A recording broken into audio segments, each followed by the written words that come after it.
Hey gang, it's Jesse. I told you I was going to do this. I can't stop myself. The new Star Wars Rise of Skywalker trailer, or retrospective, or both, whatever it is, from D23 was released today. And while we'll definitely talk about it on the Star Wars Book Club, I've got a lot to say, and I just couldn't wait.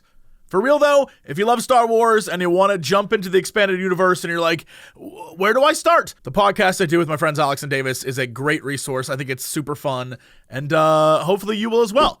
Anyway, skipping through years of filmmaking, let's get to the new stuff. So the new footage starts with this Christmas, and we see a shot of Rey, Finn, Poe, Chewie, 3PO, and in the background, I think is the Falcon, and they're walking up over a ridge in their finest Uncharted outfits to see, I think, a celebration. I guess that's what they're walking in on. I have no clue what they're celebrating, but I think that's what it is, because there's fireworks going off, and people seem to be very jubilant, but I don't know. I have no idea where this takes place. Maybe fingers crossed Jakku, but I think more than likely this is the new desert world Pasana. I don't know anything about that place. I just know the name because there's been articles and stuff on it. We then get a shot of Leia, and it's very quick, but if you pause it, you can definitely see that it's that new CG face tech stuff going on there. She's on a jungle planet. I think the original thought was that they'd be on Endor or the moon of Endor, but some people think it could be Yavin. Either way, both are connected to Death Stars, so we'll eventually see.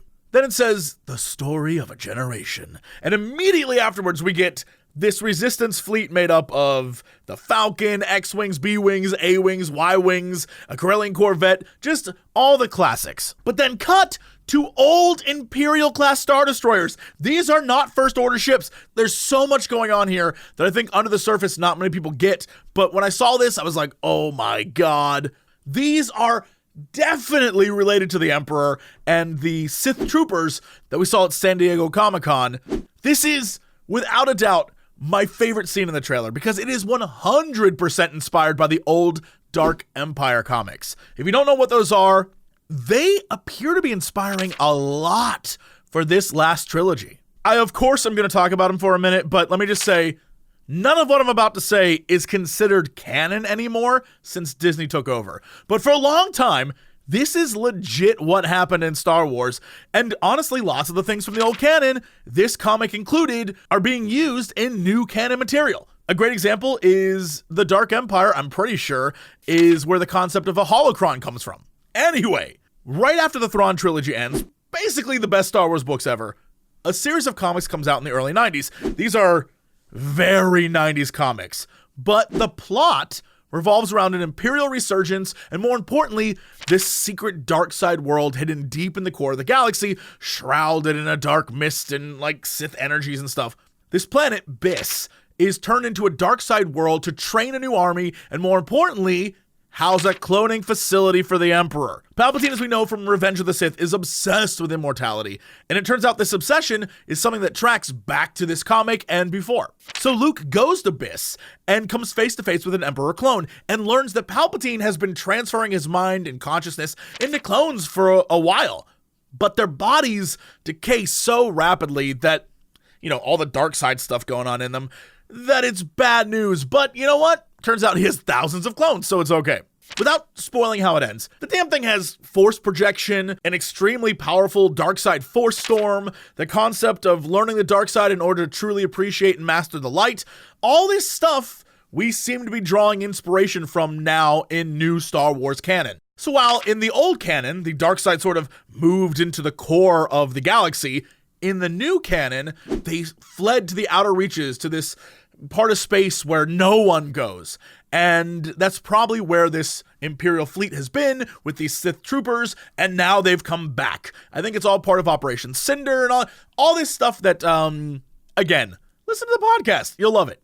The one thing I'll say about this second shot, though, is while it does look amazing, I feel like it's less of a epic ship battle about to happen, and more like the last fight in the Matrix Revolutions, where it's just a bunch of Agent Smiths. I feel like they're just gonna be up there looking cool, waiting for the resolution of what's happening down below. I imagine it's kind of like if we don't stop him here, these ships and the Sith armies will spread throughout the galaxy. That kind of thing. Next, we get a shot of Finn and Jannah, one of the new characters inside the Falcon. I think There's some snow maybe in the background in the windows there. Could be a hint that they're going to the new planet Kijimi, which is the snowy world. Apparently, this is where Kerry Russell's character appears. Who knows? And then we have comes to an end. Boom! 3PO with the red eyes. He's gonna kill everyone, finally. No. Really, I think this is some sort of corruption, maybe a corrupted file in the Dr. Aphra comics, which, by the way, again, expanded universe stuff, currently my favorite new Star Wars character. She has a corrupted and murderous team of droids, 000 and BT. 000, her protocol droid, is basically 3PO, but with the red eyes, and he's evil. So, while I don't think that Goldenrod's about to go on a murder spree, I do think he probably has a corrupted file or something that leads to a corruption, maybe undoing all the erasing people have done to his memory. Maybe finally someone who isn't just all boop, boop, boop, boop, will finally be able to tell people what the hell's going on for the last 40 years. We then get a shot of this massive First Order laser hitting, I assume, Kijimi. Thankfully, this isn't Starkiller Base 2, but some people speculate that it's a First Order Annihilator, which is a type of ship they have that has micro Death Star tech built into it. I think that's pretty cool. Reminds me of some of the old canon stuff. Very similar to the Sun Crusher, except the Sun Crusher, crushed suns. Anyway, the next thing is Rey training in a forest. She's throwing her lightsaber like you can do in all good Star Wars video games. And you notice there is a training droid right in the middle there, sort of the middle right side of the screen. I'm not sure what the red cloth in her hand is, but my guess, maybe a blindfold she had just taken off, and in her frustration, she throws the lightsaber at the droid. I imagine it's frustrating. Luke thought it was frustrating. And this is when, right after the training, we start to hear the Emperor say, "Your journey nears its end." Palpatine clearly enticing us with some of that cryptic Sith nonsense, and then we get Kylo's shot. Kylo, in every trailer, always looks the coolest. Every time the lightsaber ignites, I'm like, oh, God, that's so cool. But honestly, I have no clue about the context of this scene. My guess is that it relates to the Imperial fleet and the Force Storm up above. Maybe the twist here is that he's going to go confront Palpatine? Because the next shot is of Rey and Kylo battling on what I think is the ruins of Death Star 2. You can see a turbo laser in the background there on the left side of the screen. I think it's fairly obvious this scene and the previous one are not connected, but the real question then becomes, when does this scene take place in the movie? Is it the end? I don't think so, because it's not on that whatever planet Kylo's on in the previous scene with the Force Storm, and it just visually looks different. He's on solid ground. This maybe takes place in the middle of the movie, maybe earlier. Maybe the very beginning, I have no clue. At some point, they go back to the Death Star, and I think that's when the Emperor's spirit gets involved. Or it could be, if you've played things like Battlefront 2, or you've read some of the comics, one of those Operation Cinder Emperor droids, which I think is very cool. That could be fun. I don't know. I have no clue what's about to happen there, but this looks pretty amazing. And finally, the shot everyone's talking about, Darkside Rey. I know a lot of you are like, yes, don't force vision us.